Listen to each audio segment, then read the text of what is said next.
தாத்தா, என்ன தாத்தா யோசிச்சுங்கிறீங்களோ? சொல்லாமா, சொல்ல வேண்டாமா அப்படின்ட்டு யோசிச்சுன்னு இருக்கிறீங்களா? சொல்லுங்கள் தாத்தா. நீங்கள் சொல்லுவது சரியா தவறா அல்லது இன்னும் கூட எங்களால் யூகிக்க முடியாது.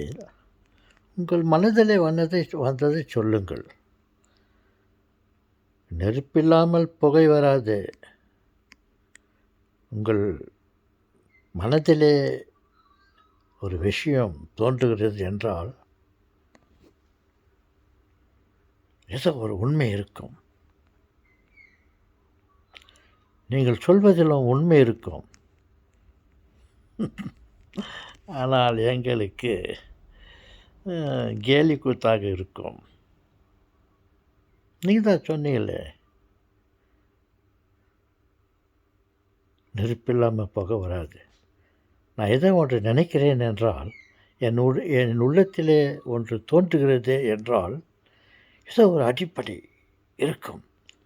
அதுதான் என் உள்ளத்திலே, எனது மனதிலே வருகிறது. சரி, நான் சொல்லுகிறேன் என் செல்வங்களே. என்ன சொல்லுகிறேன் என்றால், பாருங்கள், நாம் நினைத்து கொண்டிருக்கிறோம் ஒருவரே கடவுள், ஒருவனே தேவன் அப்படின்னு. ஒரே கடவுள் இருக்காருன்னு எனக்கு என்ன தோணுதுன்னா, பல கடவுள்கள் இருக்கிறார்கள். கண்ணுக்கு தெரியவில்லை. பூதக்கண் என்னவோ சொல்கிறாங்கல்ல, இந்த நம்ம கண்ணுக்கு அந்த கடவுள் தெரியவில்லை. நமக்கு தெரிந்த கடவுள் ஒரே ஒருவர், பரமபிதா. நமக்கு தெரிந்த சகலத்திற்கும் அதிபதி.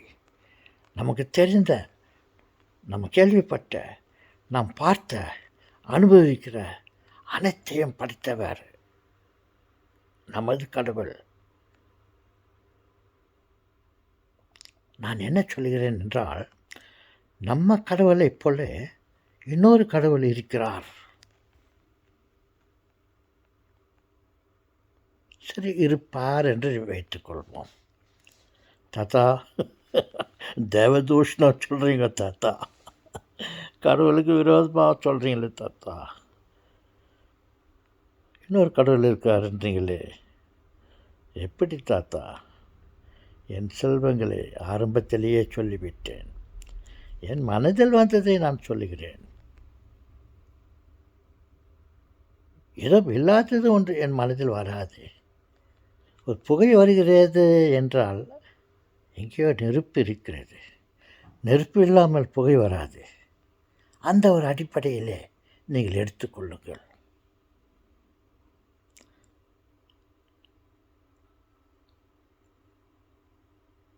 பல கடவுள்கள் இருப்பார்கள். என்னுடைய கற்பனை வழியிலேயே நான் சொல்லுகிறேன். உண்மை என்று என்னால் சொல்ல முடியாது. உண்மையமாக இருக்கலாம், நிழல் நிஜமாகவும் இருக்கலாம்.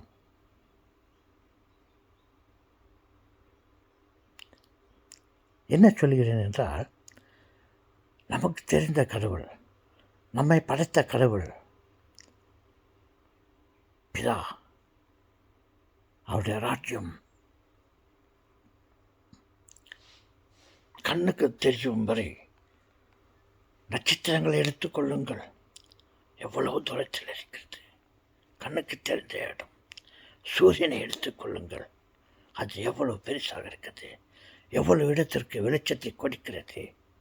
நான் என்ன சொல்கிறேன் என்றால், சூரியனுடைய வெளிச்சம்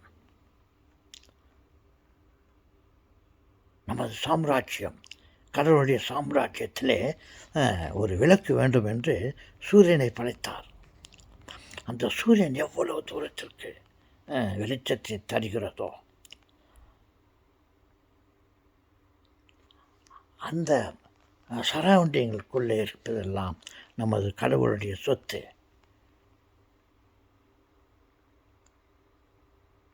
பாருங்கள்,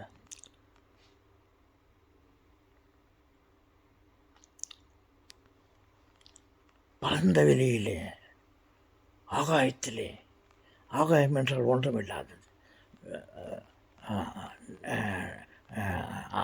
எல்லை இல்லாதது. அந்த எல்லை இல்லாததிலே நமது உலகம், கடவுள் படைப்பெல்லாம் ஒரு சிறு பாகத்திலே தான் அடங்கியிருக்கிறது.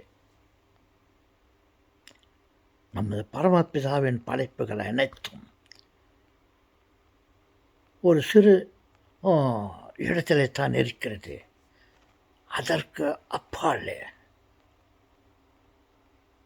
அதை விட்டு பல தூரங்களுக்கு அப்பாலே, தூரத்திலே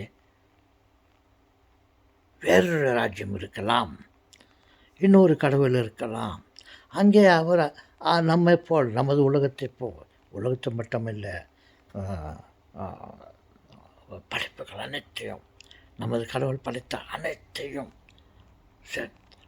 அனைத்தும் இருக்கும் இடத்தை விட்டு இல்லாத இடத்துல இன்னொரு ராஜ்யம் இருக்கலாம், இன்னொரு கடவுள் இருக்கலாம். அந்த கடவுள் அவருடைய ராஜ்யம் அங்கே இருக்கலாம். அதே போல் பல பல ராஜ்யங்கள், ஆகாயம் அளவற்றது,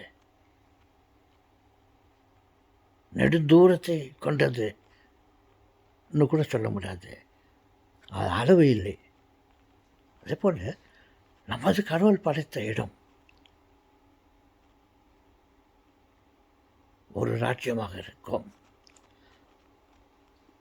மற்ற காலியாக இருக்கிற இடத்துல இன்னொரு கடவுள் அவருடைய ராஜ்யத்தை வைத்து கொண்டிருப்பார்.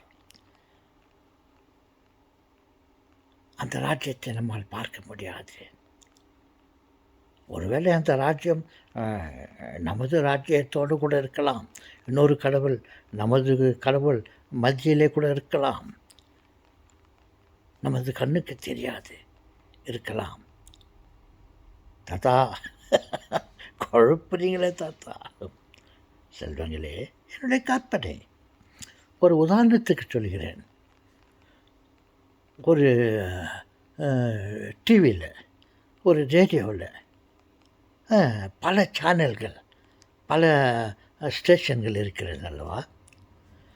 ஒரு ஸ்டேஷன், பல ஸ்டேஷன் இருந்தாலும் நாம் எந்த ஸ்டேஷனை டியூன் பண்ணி வச்சுருக்கோமோ அந்த ஸ்டேஷனில், அந்த சேனலை தான் நம்ம அனுபவிக்கிறோம்.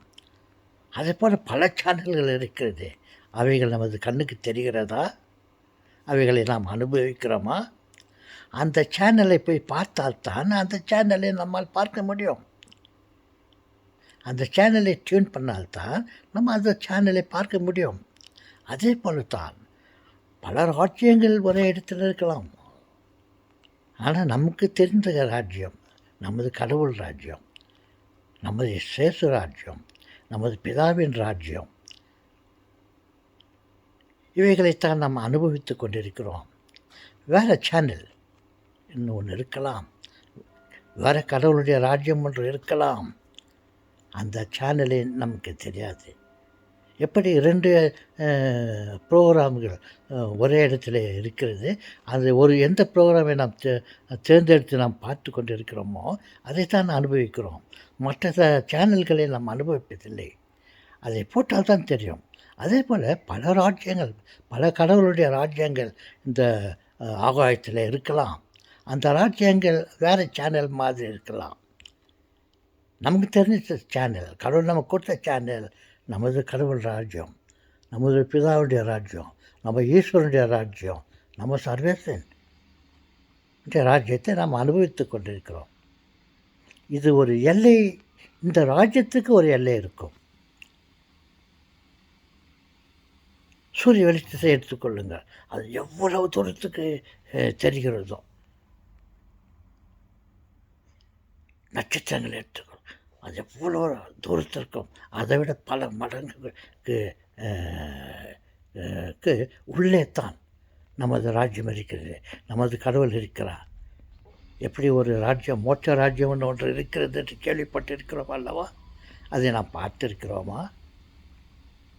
அதே இயேசுராஜர் சொன்னார், என்னுடைய ராஜ்யம் இங்கே இல்லை, இங்கே இருந்தாக்கா அது கதையாக வேறு, என்னுடைய ராஜ்யம் வேறு இடத்துல இருக்கிறது என்று சொன்னார் அல்லவா?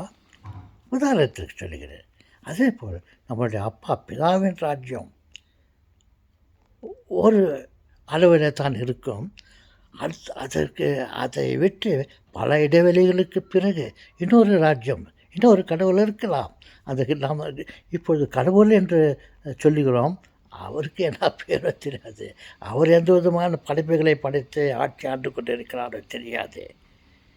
நாம் இங்கே ஒரே கூண்டிலே ஒரே இடத்துல இருந்து இதுதானா உலகம், ஒரு கோழி குஞ்சு ஒரு கூண்டில் இருக்குது என்றால் அந்த கோழி குஞ்சுகள் நின்று கொடுக்கும், இதுதானா உலகம்னு.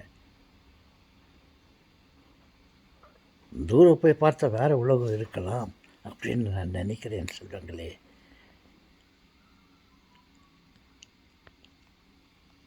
அதை வைத்துக்கொண்டு என்ன சொல்லுகிறேன் என்றால், என் கற்பனையை வைத்துக்கொண்டு என்ன சொல்லுகிறேன் என்றால், நமது கடவுள் நமது பரமபிதா என் ராஜ்யம் ஒன்று. அனைத்து படைப்புகளும் நாம் அனுபவித்து கொண்டிருக்கிற அனைத்து படைப்புகளும், நமது கடவுள் படைத்த அனைத்து படைப்புகளும் ஒரு ராஜ்யம். அதை விட்டு தூரத்திலே இன்னொரு ராஜ்யம் இருக்கலாம். அதற்கு ஒரு தலைவன், அவைகளை படைத்த கடவுள் ஒருவர் இருக்கலாம். அப்படி என்று நான் சொல்லுகிறேன் செல்வங்களே.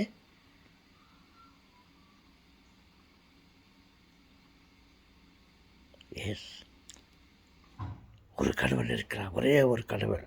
அவர் நமது கடவுள்.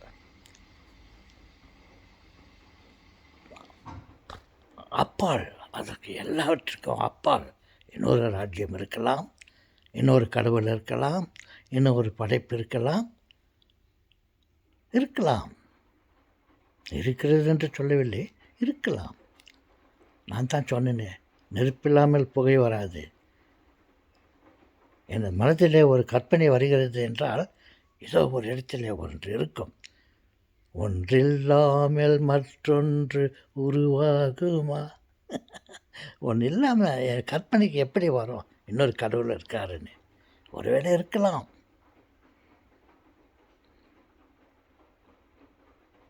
இதை பற்றி இன்னும் வேறு வீடியோகளில் இன்னும் சில உண்மைகளை, இன்னும் சில கற்பனைகளை சொல்லுகிறேன். காத்திருங்கள் தாத்தா. இப்படியெல்லாம் நீங்கள் சொல்லுவீங்கன்னு தெரியல ராஜ் தாத்தா. நாம் சொல்கிறீங்களே, நாம் கற்றது கைமண் அளவு, ஏன் கடுகு அளவு, கல்லாதது உலக அளவு இருக்கிறது என்று சொல்லுகிறோம் அல்லவா? அந்த மாதிரி நாம் பார்த்தது ஒரு கடவுள், நமது கடவுள். இவ்வளோ தான் நாம் பார்த்துக்கிறோம், அனுபவிச்சுட்டு இருக்கிறோம். பார்க்காதது இன்னும் நிறையா இருக்கலாம். கற்றது கைமண் அளவு.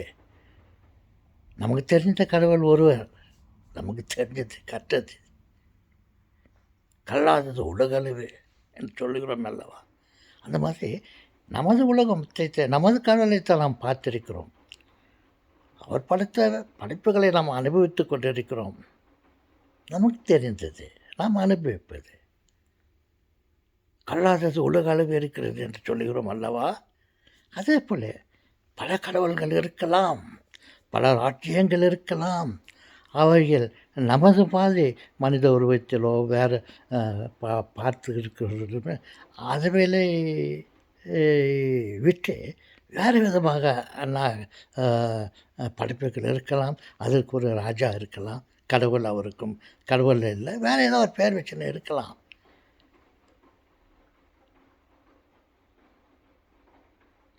ஓகே சொல்லுங்களே, சிந்தியுங்கள். என்னடா தாத்தா ஒரு கடவுளை விட்டுட்டு 9 கடவுள் இருப்பாரேன்னு சொல்கிறாரு, யோசிங்கள். ஒரு காலம் வரும்,